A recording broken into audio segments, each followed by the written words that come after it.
The magic of a photograph. There are a few places in this world that haven't been photographed. Photographs of far and distant lands can still amaze most of us. 1839 was the official birth of photography.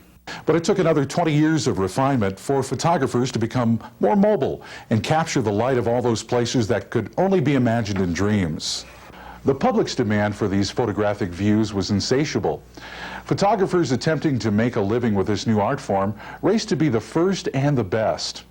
After the war between the states, the opening of America's West gave many pioneer photographers the subject matter they were looking for.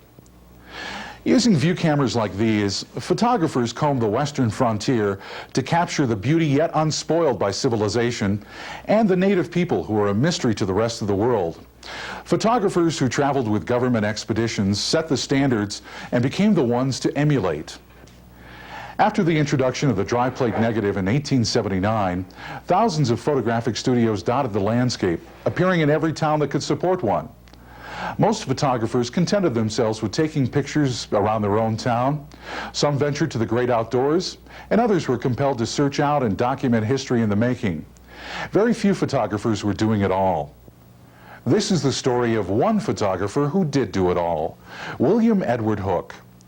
Hooke's love of the outdoors, his fascination with Native Americans, the railroads, and mining, and his obsessive passion for photography ruled his life.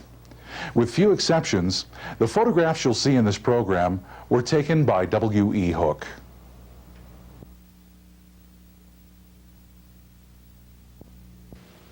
John Dorr was a simple family man who lived his whole life in Newport on England's Isle of Wight with his wife and 6 children. His wife was a lay preacher, and Dorr was a coal merchant's clerk. John Dorr was also a poet who wrote of life, of wife and family, and the death of his child. He wrote of the royal family and his country, for which he received letters of admiration from Queen Victoria. In 1887, John Dorr crossed the sea to visit his daughter and her husband, William Hooke, at their home on Pikes Peak. He hadn't seen William for almost 20 years.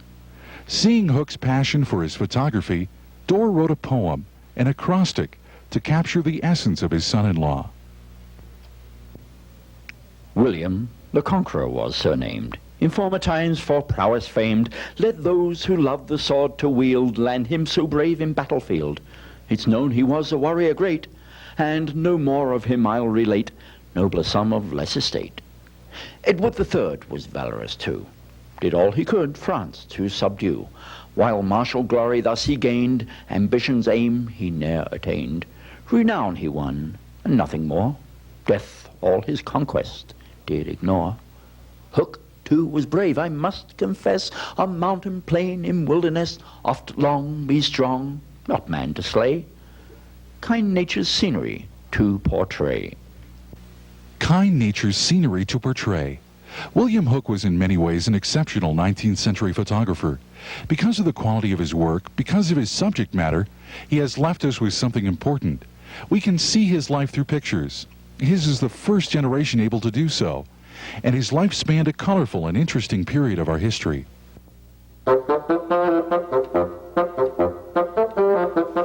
In 1885, Manitou Springs, Colorado had a population of 700, if you didn't count the thousands of tourists who came each year.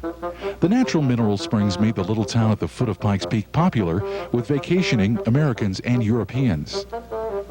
William E. Hooke came to Manitou Springs on April 8, 1885. He'd been hired by Mrs. A. Galbraith to manage her photo gallery. She publicized Hooke's impending arrival a week prior in the Manitou Springs Journal. I desire to announce that I will open my photograph gallery at the old stand in the Thurlow building on or about the 16th of April. I have secured the services of Mr. W.E. Hooke, a celebrated Rocky Mountain artist and first-class viewist, and will be prepared to do first-class work in every particular. All orders will be promptly filled. Hooke promptly lived up to his publicity. The town was captivated by the many splendid photographs he took of the surrounding attractions. 2 weeks after his arrival, he mixed his own concoction to produce a flash, allowing the first photographs ever taken inside the Manitou Grand Caverns. Mrs. Galbraith's studio specialized in tourist photography. Hooke photographed camping trips, hunting expeditions, and those adventurous out-of-towners who rode burros to the top of the 14,110-foot Pikes Peak.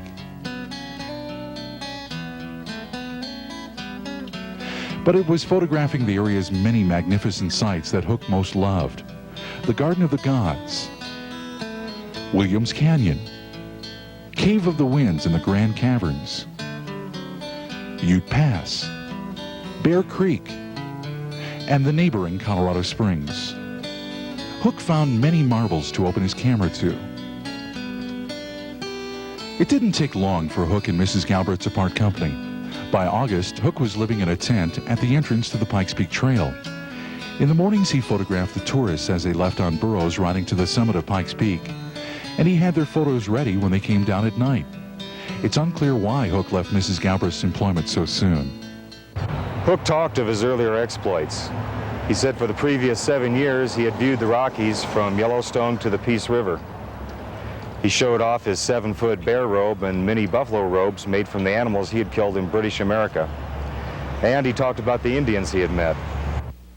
Among the many curiosities I've collected in my travels among the northern Indians are a pair of beaded moccasins, which I took from the feet of Sitting Bull for a 20-cent plug of tobacco, and a pair which I obtained from the chief who led the Indians at the Custer Massacre. Tall tales in a tourist town are always good for business, and I'm sure many people thought Hook's stories were just tall tales. With Hook, though, they were all true. William Edward Hook was born in Litchfield, England on February 5, 1833. In 1857, he married Eleanor Jane Dorr on the Isle of Wight. He was a volunteer in the Rifle Corps and lived in Devonport just outside of Plymouth. They had 7 children, losing one soon after birth, and the Hooks seemed to be rather well off having 2 servants. Soon after the birth of their last child, Alfred, in 1867, Hook took his family to the Isle of Wight to stay with his wife's parents, and he left for America. He would not see Eleanor and most of his children for the next 20 years. By 1869, Hook was in Chippewa Falls, Wisconsin. He set up a photographic studio above Burnett's hairdressing establishment with a specialty of taking scenics of the surrounding farms and portraits. Soon he was drawn to photograph the Indians in the region, and the newspapers began taking note. The publicity he received from these photographs increased his business. By 1872, he had built Hook's Hall. It was the first theater in Chippewa Falls with stage lights and drop curtains. Almost every social, town, or church function was held there. He also brought the major touring acts of the day through his hall. The local newspapers always provided excellent coverage of each event at Hook's Hall, and every performance received great reviews. With a successful photography business, Hook's Hall, and his many business ventures, W.E. decided to become a naturalized United States citizen. Everything was going so well that he felt it was time to bring his family from England. In 1875, he made a brief trip to England and returned shortly after with only 2 of his children, sons Theo and Willie. His wife and 4 of his children remained in England. A few months after arriving in Chippewa Falls, 18-year-old Theo died. Hook's good fortune in Chippewa Falls quickly declined. He was heavily in debt, and the tone of the newspapers had changed. It seemed that Hook couldn't wait to get out of town, and Chippewa Falls couldn't wait to say good riddance. In less than 2 years, Hook had put all of his properties up for sale and left town. I am seeking a party with about $1,000 to join me in putting on the road a first-class sun picture exhibition to make a tour to California, thence to Australia, New Zealand, Japan, India, and overland to England. A fortune in it for man or woman. Contact W.E. Hook of this city. Investors weren't interested, so Hook decided to finance his own adventure. He and Willie went to Bismarck in the Dakota Territory and boarded the riverboat Helena. And they traveled the Missouri River to its headwaters at Benton in the Montana Territory. For the next 4 years, no one in Chippewa Falls knew Hook's whereabouts, and he lost all of his properties and belongings to foreclosure. W.E. and Will spent the summer in Benton, Montana, traveling with the Bull freight trains, delivering supplies to forts and mining operations. The railroads went no further west than Bismarck, and Bull freight trains were the only means of shipping freight. That fall, they went north to Canada and spent the next year around Fort Calgary, Fort Walsh, and Fort Macleod photographing Indians, the Canadian wilderness, and the Northwest Mounted Police. The recently formed Mounted Police were in the final stages of their duties to clean up the whiskey forts. Forts like Fort Whoop-Up would bring rot-gut whiskey from St. Louis, sometimes adulterating it even more, and sell it to the Indians. Many Indians drank themselves to death. When the Indians had nothing left to trade for the alcohol, they offered their wives or children. In 1878, the Native Americans in this area were destitute. Most, like Bull Back Fat, a minor chief of the Blood tribe, were dependent on the forts for their existence. These women of the Gopher family were most likely prostitutes. The once fierce Assiniboines had become bad farmers, remaining close to the forts for handouts. Even Sitting Bull and his Sioux were living a poor existence. Sitting Bull and much of his tribe had taken refuge in this area after the Little Bighorn battle 2 years before. Bands of Nez Perce joined the Sioux after Chief Joseph's 1877 capture in the Yellowstone Park. Hook spent some time in Sitting Bull's camp. He reportedly offered the great chief $100 to pose for him, but Sitting Bull refused. We passed the last 4 years in Montana, the Northwest Territory, and Yellowstone National Park, traveling over 15,000 miles, making the tour of Wonderland 6 times, passing up the Missouri River, following all its tributaries to the mountains. We passed through every canyon, visited every city and village, and crossed every mountain range in the territory of Montana. We visited every Indian camp in the Northwest Territory and British possessions from the Sitting Bull camp east to the Sarcees, often living for weeks in the Indian camps to collect the most complete and most beautiful views that have ever been made of that interesting section of the continent. We went months without seeing a white man, aside from the Mounted Police of Canada. We were 2 of the first whites to enter the Sitting Bull camp upon the arrival of the Sioux on British territory after the Custer Massacre, and were all through that part of America before the Canadian Pacific, all the time being passed under canvas. Hook photographed subjects the public wanted to see with an artistic style and professionalism equal to the great photographers. He possessed a love of nature that showed through his work. Some of his best and most artistic photographs were taken during this period when he and Willie lived, slept, and worked from their canvas tent and wagon. After 4 years in the wilderness, Hook and his son parted company. Will decided to remain in Montana and try mining. W.E. went back to Chippewa Falls to discover the fate of his properties.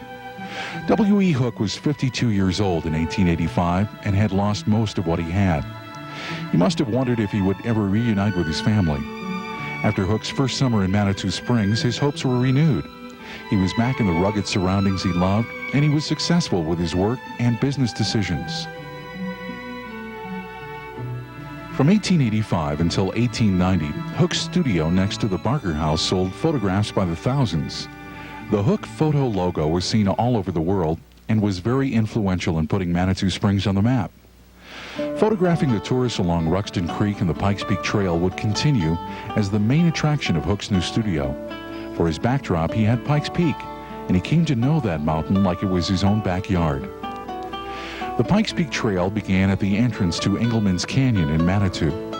Ruxton Creek cascaded 3 miles through the canyon from Hell's Gate and Tom Paulsgrove's halfway house into the town. Hook became friends with the 2 brothers, Tom and John Paulsgrove. Tom and John were contracted to haul lumber and supplies for the U.S. Army Signal Service Station located on the summit of the peak. When the station was closed in 1888, they continued to haul supplies for their neighbors and lead the tourist burro parties to the top of Pikes Peak.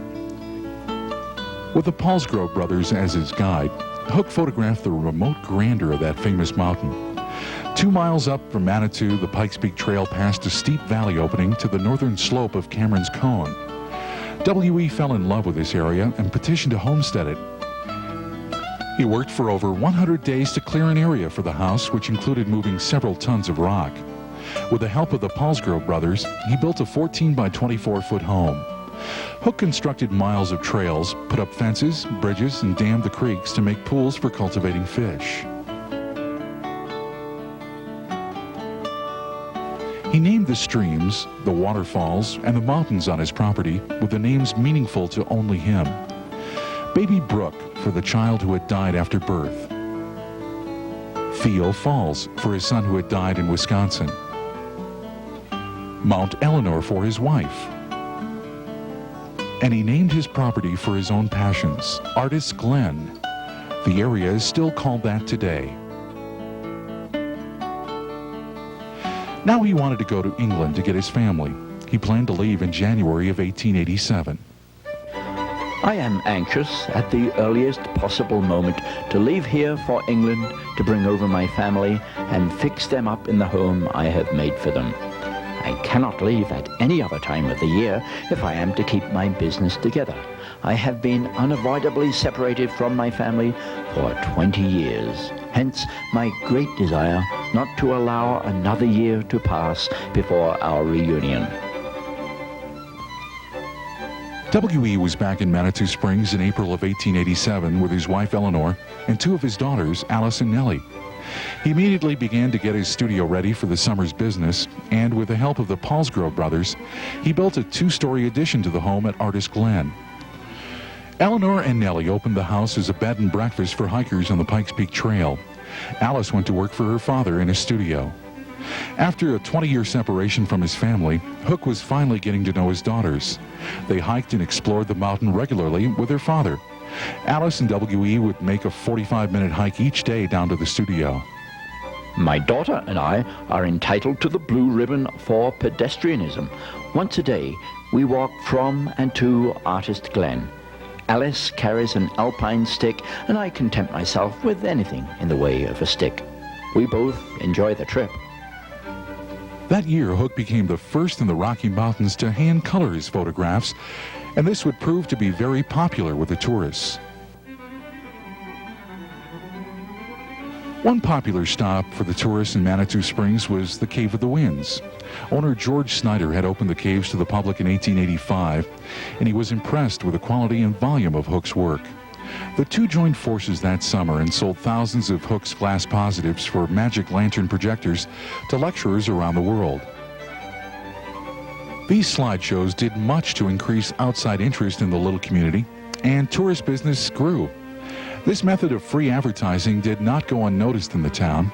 Hook and Snyder became two of Manitou's revered citizens because of their efforts. In July of 1887, Hook helped to form a corporation with Manitou's mayor M.A. Leddy and other prominent people in the town, including Hook's friend Tom Palsgrove. They were going to build a toll wagon road to the summit of Pikes Peak, and Manitou Springs was giving them full support. They started their project a few weeks after another company started building a wagon road to the summit from the little community of Cascade, Colorado. Soon it became apparent that it was going to be a race. Both ventures were stalled, however, when it was discovered they needed an act of Congress to build their roads through the U.S. government reservation at the summit. This was an obstacle that none of them had anticipated. Hook's company stopped work while the Cascade Company reportedly kept working at night and under the cover of fog.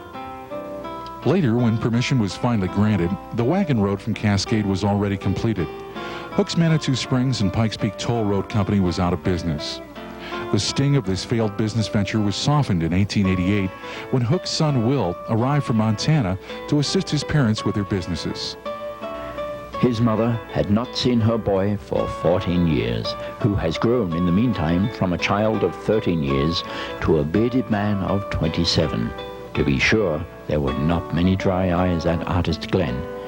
It's been years since father and son have put their feet under the same table, and hence there are a number of yarns to swap, even if it is the busy season. Will, Alice, and Nellie all settled on their own 160-acre tracts near Artist Glen, and W.E. petitioned for his second land parcel. The Hook family now had 800 acres on Pikes Peak. His photographs were selling by the thousands, and this was a time of prosperity for Hook. But as it was in his past, this prosperity would be short-lived. In 1888, work had begun on the Manitou and Pikes Peak Cog Railway. Manitou Springs was giving all of its support to this railway that would carry tourists to the summit of Pikes Peak. A few people, however, were against the project. The newspaper reported that the railroad was having much less difficulty than anticipated in securing the right-of-way for their tracks. Successful negotiations with all the property owners had occurred, with the exception of William E. Hook and the Iron Springs Company. The newspaper went on to say, "It is thought that there will be no trouble in arranging with the latter." W.E. Hook, however, has the gall to ask $15,000 damages for going through his claim. Manitou Springs Journal, September 28, 1889. Hook indignantly refused their offer of $300, and condemnation proceedings were started immediately against him. In less than 2 months, the Cog Railway had acquired all of their needed right-of-way, including the parcel through Hook's property. The peace and serenity of Artist Glen was lost in the spring of 1889.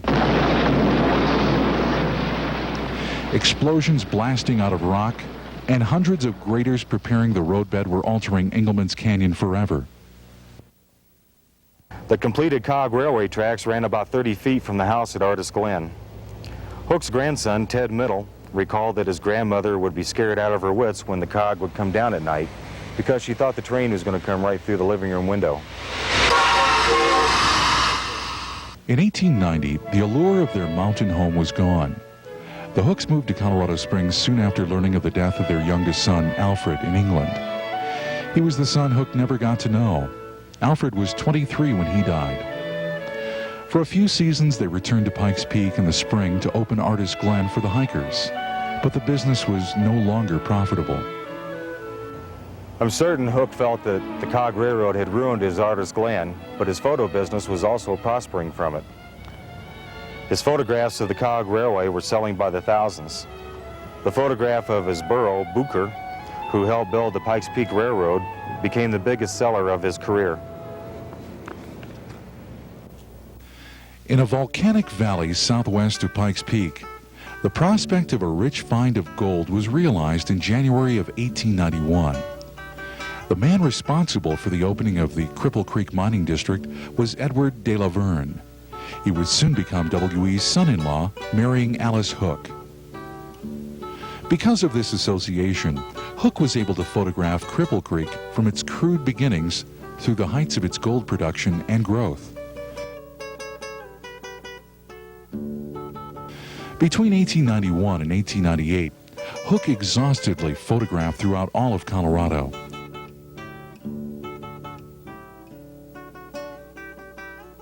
He also photographed the alluring beauty of New Mexico while vacationing in 1891 and again in 1892 on assignment for the Santa Fe Railroad.